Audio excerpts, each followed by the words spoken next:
Graça e paz, meus irmãos. Sem nenhuma modéstia, para mim é um grande privilégio estar aqui nessa manhã, não apenas porque recebi o convite do pastor Neto, mas porque foi me dada a graça de poder falar a respeito de Deus. Isso é favor de Deus. Isso é algo que Ele nos outorga pela sua graça, pela sua bondade, pela sua misericórdia. Assim como a própria salvação não vem de nós mesmos, né? É dom de Deus, é misericórdia de Deus. Durante a semana, aliás, tem uns 15 dias que eu estava preparando a mensagem, né? Há uns 15 dias atrás, e eu trabalhei durante a semana toda. Quando chegou ontem, a chave mudou. Eu disse, será que é isso, Deus? E aí, quando eu cheguei aqui pela manhã, a primeira oração que o pastor Neto fez, eu disse, tem Deus aí nesse negócio. E eu queria convidar os irmãos a abrirem as Escrituras na missiva, na carta aos Efésios, capítulo 4. Efésios, capítulo 4. Irmãos, todos os dias nós temos um desafio muito grande, que é crer em Deus.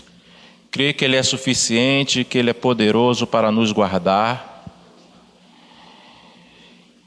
Eu digo isso porque Jesus, quando estava para se despedir dos discípulos, está lá no capítulo 14 do Evangelho de João, ele diz, olha, não se turbe o vosso coração, não se inquiete, não se atemorize, credes em Deus. Talvez se ele ficasse apenas no crede em Deus, muitos não entendessem, porque aquele povo estava acostumado a ouvir, até pela tradição oral, das maravilhas que o Senhor fez no meio do povo. Deus que abriu o mar vermelho. É muito fácil crer num Deus que abre o mar. É muito fácil crer num Deus que realiza milagres portentosos como Deus fez. É muito fácil. Difícil é crer num Deus que diz, eu vou para o Pai. E o caminho que Ele se propõe a voltar para casa é um caminho de dor, é um caminho de vergonha, de humilhação, de desprezo, de sofrimento. Aí Jesus, Ele completa, Ele diz, creiam também em mim.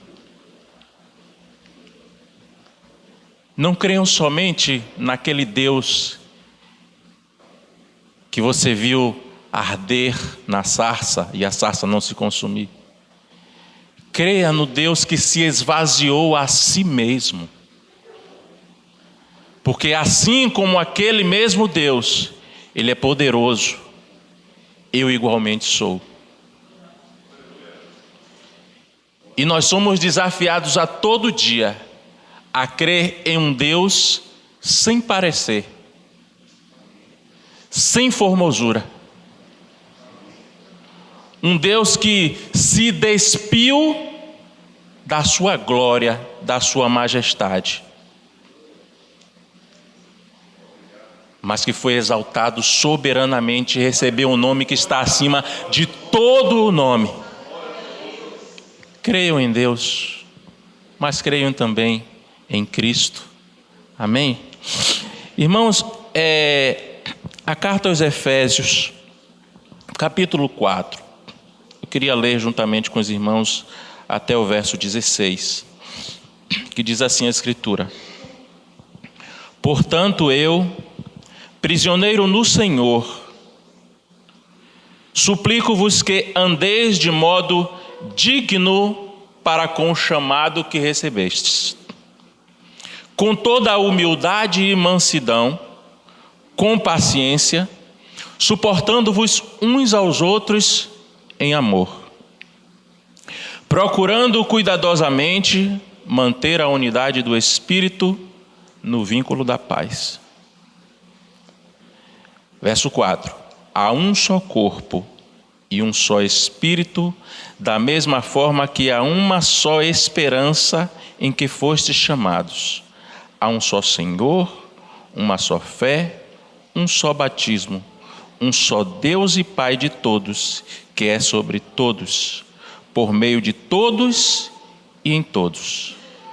E a cada um de nós foi concedida a graça, conforme a medida repartida por Cristo. Por isso é que foi declarado, quando ele subia em triunfo às alturas, levou cativo o cativeiro e deu dons aos homens. O que significa ele subiu, senão também aquele que desceu às partes mais baixas da terra? Aquele que desceu é o mesmo que semelhantemente subiu muito além de todos os céus, para preencher tudo o que existe. Assim, ele designou alguns para apóstolos, outros para profetas, outros para evangelistas e outros para pastores e mestres, com o propósito de aperfeiçoar os santos para a obra do ministério, para que o corpo de Cristo seja edificado, até que todos alcancemos a unidade da fé e do conhecimento do Filho de Deus e cheguemos à maturidade, atingindo a medida da estatura da plenitude de Cristo. O objetivo é que não sejamos mais como crianças, levados de um lado para o outro pelos ventos de doutrinas, nem jogado para cá e para lá por todo o vento de doutrina, que pela malícia de certas pessoas que induzem os incautos ao erro. Longe disso, seguindo a verdade em amor, cresçamos em tudo naquele que é a cabeça. Dele, todo o corpo ajustado e unido pelo auxílio de todas as juntas, cresce e edifica-se a si mesmo em amor, na medida em que cada parte realiza a sua função. Na medida em que cada parte realiza a sua função. Que Deus aplique a sua palavra em nossos corações. Paulo, quando ele escreve a epístola de Efésios, ele quer comunicar aos santos do Senhor, à igreja do Senhor, ele quer ampliar a visão dos seus irmãos quanto ao mistério de Deus que estava oculto desde a eternidade. Ele fala isso do capítulo 1 até o capítulo 3. E o mistério de Deus que estava oculto na eternidade era Cristo. Cristo era o mistério que no tempo oportuno, ou na plenitude dos tempos, como nós vemos lá em Gálatas, ele se manifestou. Esse mistério que estava oculto em Deus, escondido em Deus, foi manifestado no tempo presente, a fim de cumprir o propósito de Deus. O propósito de Deus era manifestar a sua glória. E Cristo veio manifestar essa glória de Deus, fazendo reconciliação com os homens, nos reconciliando com Deus.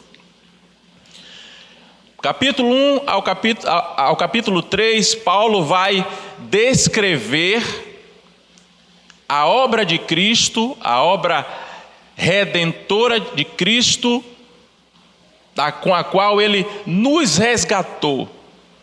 E uma vez tendo nos resgatado, diz a Escritura que Ele nos fez assentar nas regiões celestiais e nos abençoou com toda a sorte de bênçãos espirituais em Cristo Jesus. Nós fomos feitos cidadãos dos céus, família de Deus, e fomos enriquecidos com todas as bênçãos, todos os benefícios que há nos céus. Por isso que Paulo, escrevendo a carta aos Coríntios, ele diz: olha, aquilo que o olho não viu e o ouvido não ouviu, e nem subiu ao coração do homem, são as coisas que Deus tem preparado para aqueles que o amam. O texto que nós citamos aqui no início, em João 14, Jesus Cristo diz: olha, eu vou preparar-vos lugar. E se eu for e vos preparar lugar, eu voltarei para vos buscar, para que onde eu estiver, vós estejam também. Nós recebemos de Deus todas as bênçãos celestiais. Isto é uma realidade espiritual. Isso é uma verdade da qual nós precisamos tomar posse. Mas o livro de Efésios, ele quer nos comunicar tanto a redenção como uma obra salvífica de Deus, como também o seu propósito. Nós fomos salvos, nós fomos remidos, nós fomos comprados para um propósito. Cada um de nós temos um propósito. Deus nos resgatou com um propósito. E Paulo, quando ele começa aqui no capítulo 4, ele diz: olha, Paulo, ele era prisioneiro do Senhor, se considerava um prisioneiro do Senhor. Mesmo quando Paulo ele estava preso pelos homens, ele não se julgava preso, ele não se incomodava com essa questão. Ele diz: olha, por diversas vezes, ele faz menção disso, inclusive no livro de Romanos, ele diz: olha, verdadeiramente eu estou preso, eu sou prisioneiro dos homens, mas a palavra de Deus, ela não está presa. E Paulo, aqui ele se autodenomina como prisioneiro do Senhor, ou alguém que está ligado a Deus para cumprir o seu propósito. E ele diz aqui: rogo-vos que andeis dignamente, idoneamente, de acordo com o vosso chamado. O propósito de Deus é que nós, cada um de nós, tenhamos uma trajetória idônea ao chamado que nós recebemos. O que é isso? O nosso andar deve ter a dignidade compatível com a dignidade de Deus. O nosso andar, o nosso caminhar, as nossas atitudes, os nossos pensamentos. Quando nós dizemos que somos servos do Senhor, quando Paulo se denomina servo do Senhor, ele não está querendo dizer apenas que ele é um servo apenas na questão da sua disposição de tempo, mas até na disposição de pensamento. Rogo-vos que andeis dignamente, ou seja, que a dignidade que há em Deus, o meu andar corresponda a ela. Isso é idoneidade, correspondência com o chamado. E ele prossegue aqui, com toda humildade. Às vezes nós temos uma ideia errada do que é ser humilde. A gente acha que humilde é ser pobre, né? Humilde é ser fraco. Mas a palavra do Senhor diz que, sendo Ele Deus, não teve por usurpação ser igual a Deus, mas aniquilou-se, se despiu de toda a sua glória, de toda a sua grandeza. E como diz aqui o texto, diz que ele desceu às partes mais baixas da terra. Ou seja, ele assumiu uma natureza frágil e débil. Humildade, só tem humildade quem tem grandeza. Só pode ser humilde quem está em uma posição elevada. E Deus, Ele nos ensinou. E aqui Paulo está dizendo, em primeira mão, nós devemos andar com humildade. Porque a humildade é a porta para a mansidão. Nós fomos chamados para viver em comunhão. Foi dito aqui nessa manhã algo sobre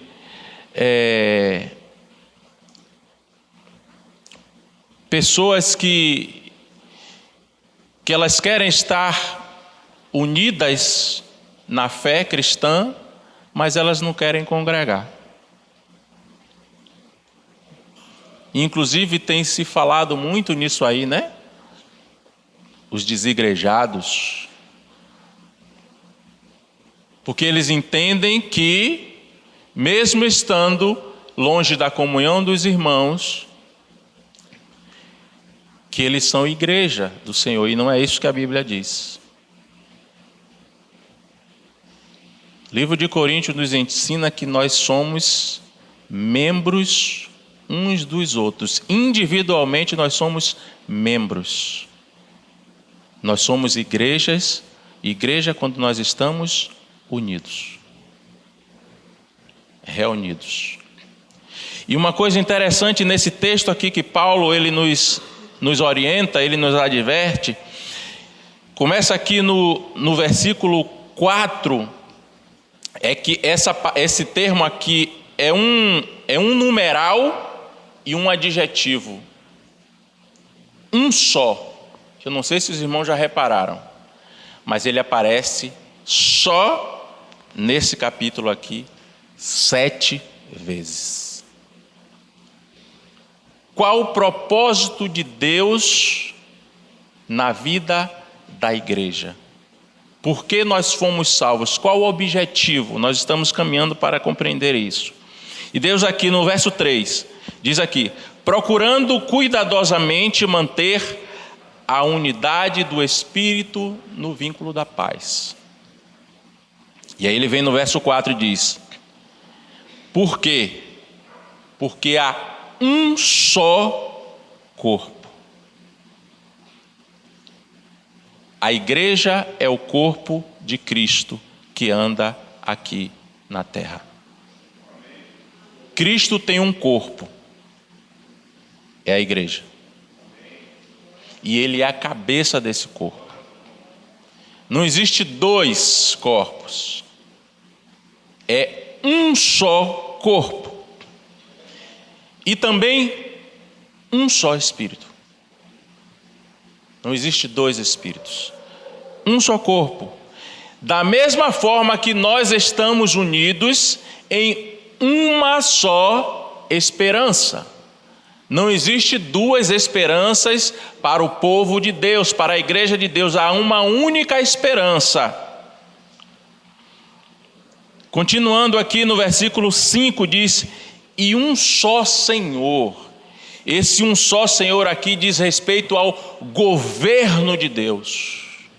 Nós estamos debaixo de um único governo, o governo da cabeça do corpo, que é Cristo. E Ele nos governa através da sua palavra.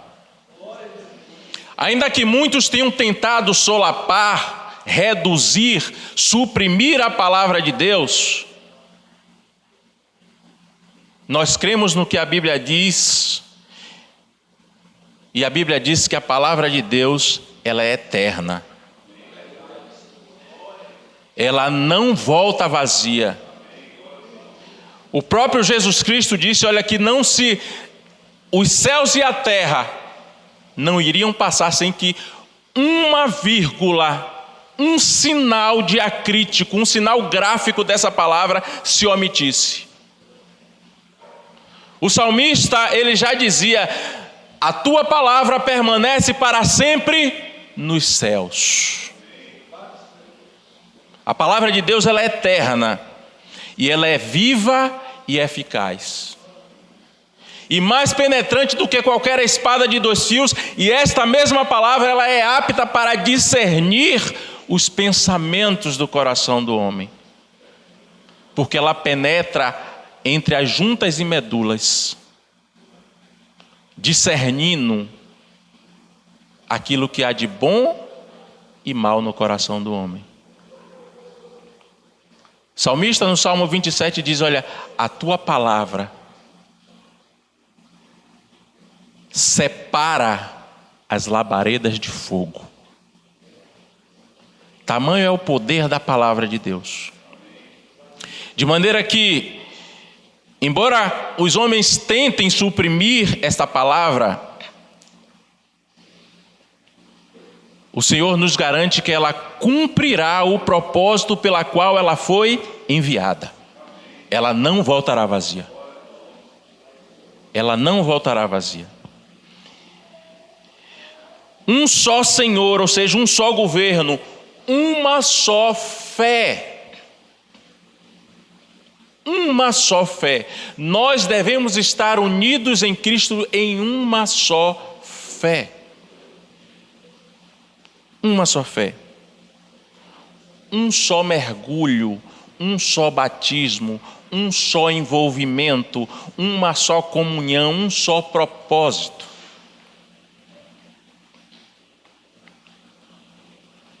Um só Deus e Pai de todos, que é sobre todos, por meio de todos e em todos. E a cada um de nós foi concedida a graça, conforme o dom de Deus, de Cristo, repartido. Sabe o que é que Paulo está querendo dizer aqui? Que a cada um de nós foi repartido a graça de Deus através dos dons, através de talentos. Cada um de nós recebemos individualmente algo de Deus. A palavra do Senhor diz: o que fazeis vós quando vos reunis? E aí ele mesmo responde: cada um de vós tem salmos, hinos, cânticos espirituais. Individualmente, nós recebemos a graça de Deus, essa graça comum, mas o que nós recebemos individualmente é para compartilhar em comunidade. Não é nosso, é do corpo. O dom que Deus me deu, a graça que Deus derramou sobre a minha vida, não é para mim, não é para o meu proveito, é para a edificação do corpo de Cristo. E o verso 8 diz aqui: por isso foi declarado, quando ele subiu ao céu, levou cativo o cativeiro e deu dons aos homens. O versículo 10.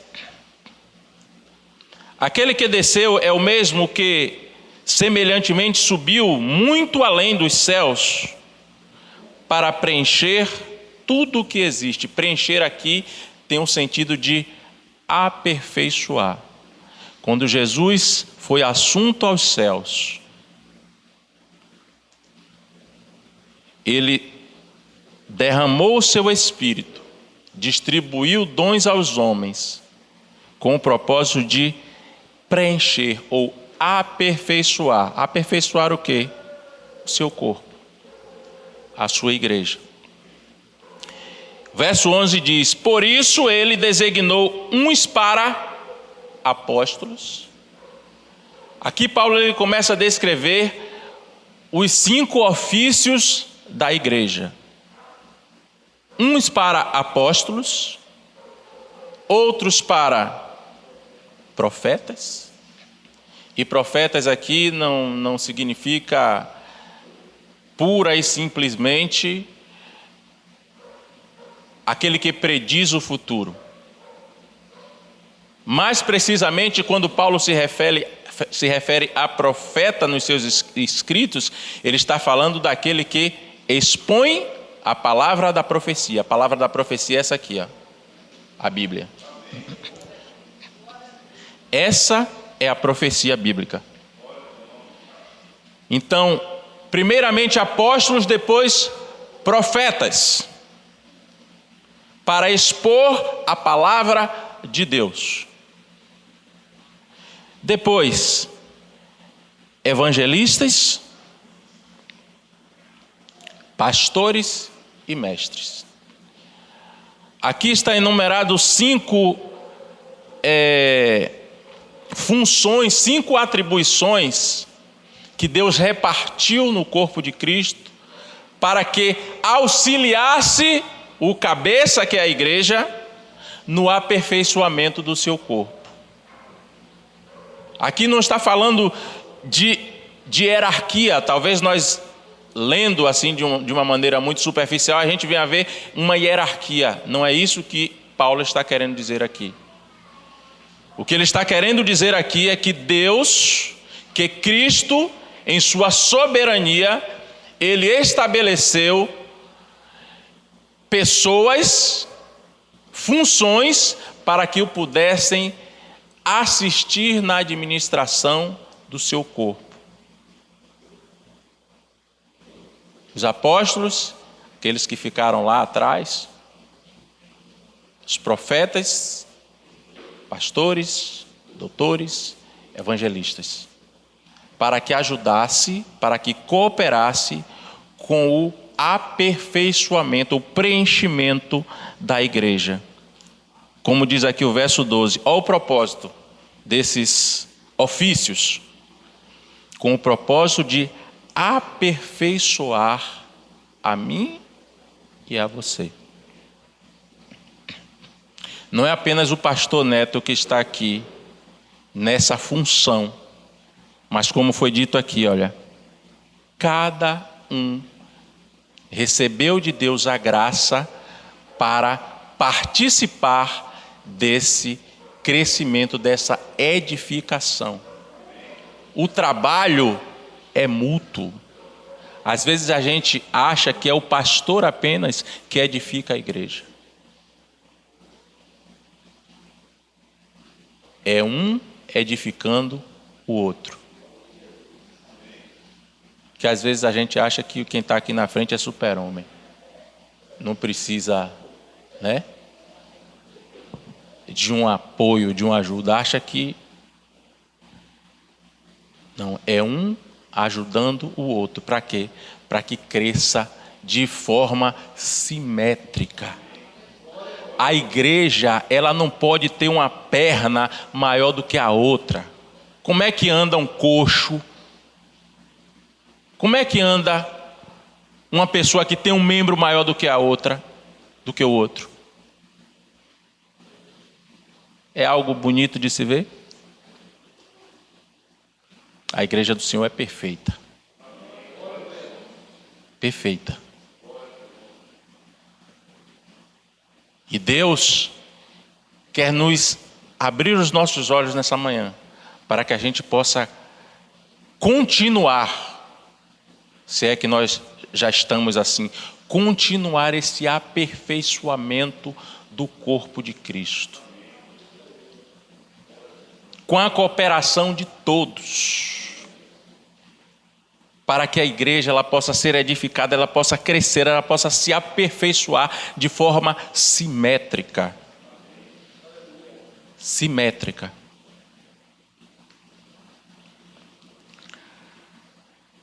Até que todos, olha o 3 aqui que interessante, até que todos alcancemos a unidade da fé, uma só fé. Hoje nós temos visto, infelizmente, parece que a igreja, parece apenas que a igreja, ela não compartilha de uma só fé, nem de um só Senhor, nem de um só Espírito, nem de um só Deus e Pai, nem de uma só doutrina. Os mesmos cristãos que falaram no passado certas coisas, hoje estão dizendo outras coisas, pervertendo a palavra de Deus. Não compartilham da mesma fé, do mesmo ensino, do mesmo Senhor, do mesmo Espírito. Estão por aí disseminando, até crescendo. Eu vi acho que os irmãos devem ter visto também essa semana. É só o que se fala aí no YouTube, né? A questão do André Valadão, que foi infeliz no que falou, né? Não falou nada de errado, mas ele foi infeliz na forma que ele colocou. E muitos crentes crescendo em cima da repercussão. Chegaram ao ponto de pegar o texto de Romanos, né, que Paulo fala sobre o espinho na carne, e dizer que o espinho na carne, o mensageiro de Satanás que esboveteava Paulo, é como se o André Valadão fosse esse espinho na carne, que ele é um mensageiro de Satanás porque está esbofeteando os outros. Ou seja, cresceu em cima disso e disse: olha, nós não quero que vocês pensem que nós somos cristãos como esses cristãos que apontam esses pecados. Nós somos diferentes. É como o pastor Neto falou aqui, a Bíblia diz: o pecado ele vai continuar sendo pecado. Pecado, ele vai continuar sendo pecado. E eu digo mais: pecado não é o que nós fazemos. Pecado é o que nós somos. Romanos, Paulo falando, escrevendo aos Romanos, ele diz: não há um justo, nenhum sequer. Todos pecaram e juntamente se fizeram inúteis. E ele diz mais: não há quem busque a Deus, não há quem faça o bem, não há quem entenda. O homem, no seu estado natural, ele não tem desejo por buscar a Deus, ele não compreende as coisas de Deus, tá? E ele é perverso. O salmista diz: olha, em pecado eu fui concebido. Em iniquidade eu fui concebido, e em pecado a minha mãe me concebeu. Isaías diz que nós estamos tomados de feridas, de chagas podres, desde a planta dos pés até a cabeça. E o Senhor, Ele fala com o profeta e diz: olha, eu já fiz tantas coisas eu já fiz para corrigir vocês, e o que é que eu vou fazer mais? Se vocês são assim. Nós somos pecadores. Pecado continua sendo pecado. Se não fosse assim, Jesus Cristo, ele não teria vindo. Nós estávamos perdidos. A nossa condição, que Paulo retrata aqui em Efésios, é muito pior do que a que nós mesmos muitas vezes denominamos. Efésios diz que para Deus nós estávamos mortos. Mortos. Em nossos delitos e nossos pecados. E aí veio Cristo, nos substituiu e nos vivificou. Ele tornou a nos dar vida, porque para Deus nós estávamos mortos. A redenção faz isso. A expiação fez isso. E nós precisamos, como diz aqui no início, andar dignamente a esse chamado, idoneamente. O nosso viver deve ser compatível com o chamado que nós recebemos, com a dignidade daquele que nos chamou.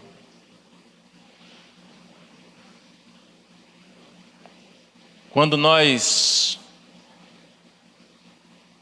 por um acaso, a gente vai visitar um departamento jurídico de um lugar, né? A gente se veste de forma adequada para aquele lugar. Sim ou não? E por que para Deus a gente quer andar de qualquer jeito? A Bíblia diz que nós fomos chamados para a liberdade, não para a libertinagem. As pessoas estão modificando as coisas, está havendo uma inversão de valores na sociedade. As pessoas estão confundindo ousadia com irreverência. Ousadia com irreverência. Já desde eu estava vendo no YouTube, um youtuber, um pregador botou o pé em cima da plataforma, sapateando, achando que aquilo era autoridade na palavra.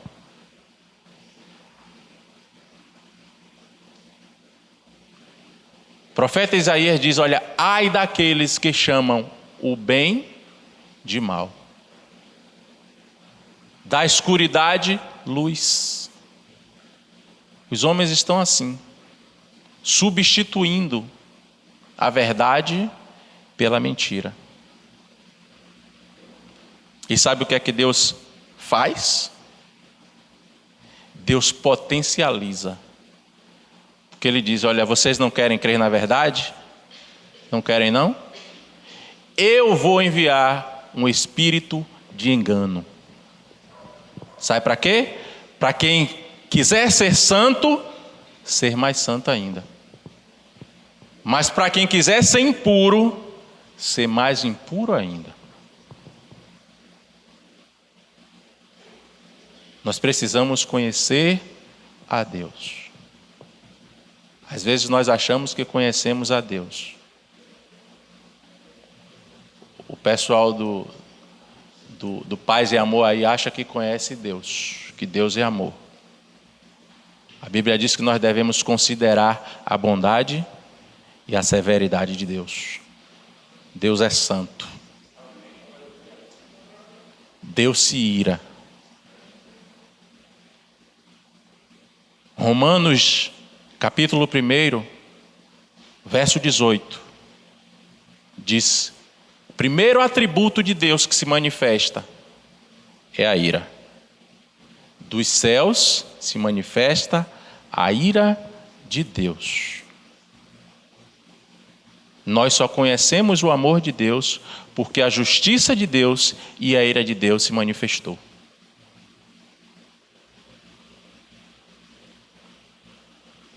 E todos os motivos pelos quais a ira e a justiça de Deus e o amor de Deus se manifestou estão nele. O livro de Romanos é muito categórico em afirmar que Ele nos elegeu nele. sem motivo algum. Deus não tinha motivo algum. Os motivos estavam nele, porque dele, por ele e para ele são todas as coisas. E nós devemos andar de forma idônea a este chamado. Verso 13: até que todos alcancemos a unidade da fé, do conhecimento do Filho de Deus, e cheguemos à maturidade, atingindo a medida da estatura da plenitude de Cristo. Eu disse no início que nós fomos salvos com um propósito. Foi isso? Qual o propósito? Está aqui. Atingir a maturidade. Agora, que tipo de maturidade? Qual o padrão dessa maturidade? A maturidade pela qual nós devemos atingir é a medida da estatura de Cristo. Deus não aceita um padrão menor do que esse. Deus não aceita. Eu não estou falando de impecabilidade, eu estou falando de maturidade. O padrão é a medida de Cristo. Olha o que o verso 14 diz. O objetivo é que não sejamos, para quê? Para que não sejamos mais como meninos, como crianças, que são levados de um lado para o outro, né, como uma embarcação, como muitos têm sido levados aí, nós temos visto por todo o vento de doutrina. Muitos têm sido levados por todo o vento de doutrina. E Paulo, ele adverte aqui quanto a este perigo que a igreja está sofrendo, de ser atingido por esses falsos mestres que, como ele diz aqui, que pela malícia, ou seja, com estratagema, ou seja, com truques fraudulentos, que as pessoas têm fraudado o evangelho de Cristo. Ele consegue demover as pessoas da sã doutrina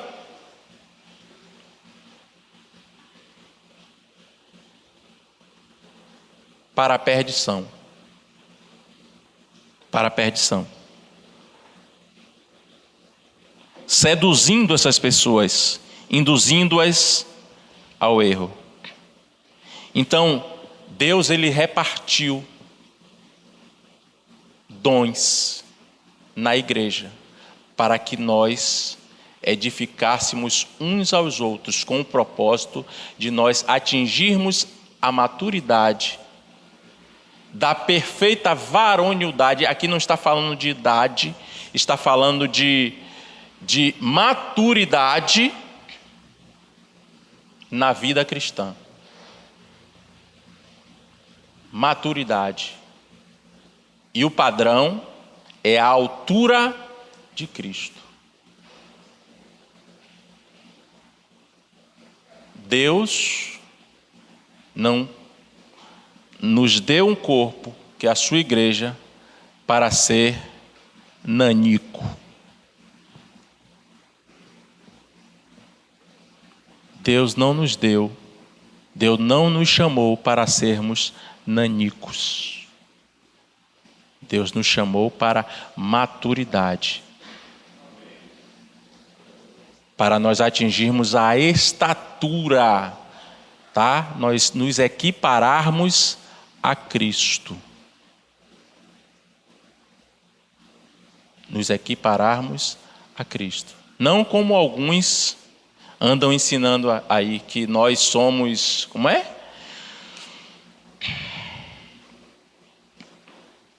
Iguais a Deus. Que eu tenho o direito de exigir de Deus. Não. Porque o texto aqui está falando que nós estamos debaixo de um governo. Então nós devemos submeter a nossa vida a esse governo de tal forma que a medida da nossa obediência ela comece a aumentar a nossa estatura. E a partir disto, Deus venha se agradar do nosso caminhar, do nosso viver, da nossa relação um com o outro, de ajudar um ao outro. Esse ministério aqui, essa igreja aqui não vai crescer se o pastor Neto apenas se acabar aqui e a família dele. Vocês querem ver o desenvolvimento disso aqui? Deem as mãos. Vistam a mesma camisa. Compartilhem de uma mesma fé, de um só espírito, de um mesmo sentimento.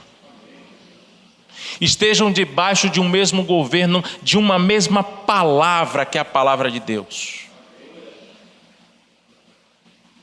Para que o corpo de Deus, de Cristo aqui, ele seja saudável. Para que ele seja saudável. Para que ele possa crescer de forma simétrica, harmoniosa. Seguindo a verdade. Sempre seguindo a verdade. E a verdade é a cabeça. Cristo. Cristo. Ele diz aqui, longe disso, seguindo a verdade em amor. Não basta seguir apenas a verdade. Essa verdade, nós devemos segui-la e persegui-la em amor. Não com arrogância, nem batendo no peito, se achando o suprassumo do suprassumo, nem a última cocada, né? Do pacote, o biscoito do pacote. Não, mas em amor. Cresçamos em tudo naquele que é a cabeça. Dele todo o corpo, ajustado e unido, pelo auxílio de cada junta. Os irmãos estão entendendo? Pelo auxílio de cada um de vocês aqui, é peça importante no corpo de Cristo. Sozinho, ninguém é nada. Sozinho, ninguém tem qualquer utilidade, mas estando unidos, diz o texto, cresce e edifica-se a si mesmo em amor, na medida em que cada parte, cada unidade realiza a sua função. Portanto, ninguém pode dizer que Deus não lhe chamou para coisa alguma. Eu fui chamado para ficar sentado no banco. Na parábola do semeador, a Bíblia diz lá no final que a boa semente, ela deu fruto, ou melhor, na boa terra, a semente que caiu na boa terra, ela deu fruto.